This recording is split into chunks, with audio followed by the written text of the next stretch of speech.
ሁሰይን ብኑ ዓሊ ሲወጡ 1 2 3 4 አይደለም በርካታ ሰሃቦች ናቸው አትወጣም የለመኗቸው ሊመልሷቸው የሞከሩት። መጨረሻ ላይ ብዙ ርቀት ከሄዱ በኋላ መመለስ ፈልገው ነበር። ጠማማ የሆኑ ሰዎች ገጥሟቸው አሳዛኝ ነገር የተከሰተ ፊትና ነባቸው። ፊትና ደሊል ይደረጋል። ሐዲስ እየተጠቀሰ አይ ታሪኩ ወጥቶ ነበር አይባልም።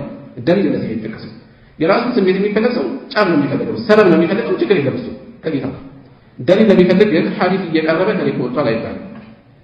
የሌሎችም እንደዚሁ እና አብዱራህማን ኢብኑ አልአሽዓር ፊትና በተመለከተ ፊትና ተብሎ ዑለማዎች ሲጠሩ ፊትና ብለው ነው የሚጠሩት። ዛሬ ድረስ ፊትና ደሊል ይደረጋል። ፊትና ብለው ነው የሚጠሩት። በርካታ ታላላቆች ናቸው ያሉት በዛ ፊትና።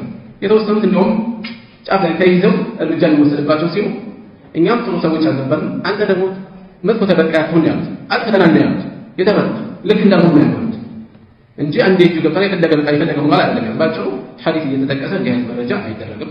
والله تعالى